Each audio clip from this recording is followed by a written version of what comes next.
जायफोरबायदि रानथिंबाय थाबाय उमुगनियाव उमुग जोंनिया गामिया जोंहा गामि थारमाने गामि खौसे जा रायलायना लागोन सोरनो माखौ दै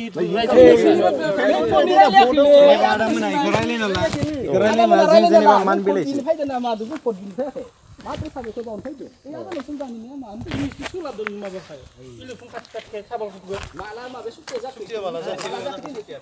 दिनै सोलाबै दिना मा होइसनो दा नोंथाङाथ' जाथों खाबायानो जाबानो जागोन दा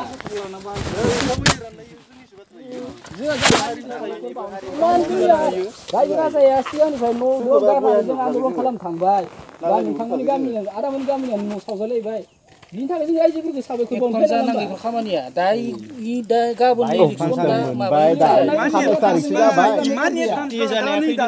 मानो खुन्दुं माबा कम्बलखौ मानो रानगासिनो दं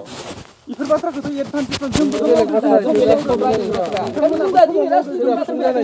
नोंसोर पार्टिजों थाङो दा आबसु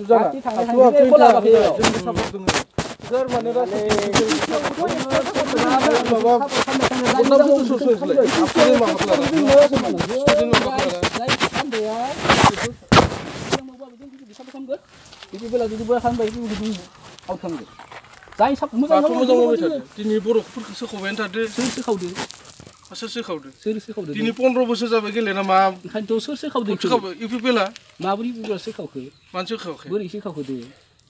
मा बोरै सोखावखोलै बोरै सोखावखो दे खोथानाय नोङो एन्सारखौ बर'थ' बर' इदिनो सोखावजोब्बाय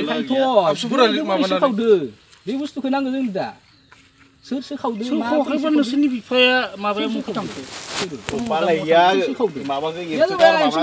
लांबाय थांबाय दा पार्टी थांबाय ओइ माबालाय दं साखा नुनानै आजिरा लाय दं सोर गावारि खोथानि थाखाय आजिरा लादों बालाय नङा होमबा सम माबा लादो नङा होमबा दाथ' जों रिपर्ट दिनो फैयाखै ना माथ्र साबायखरल'सो टाइमाव फाइनालै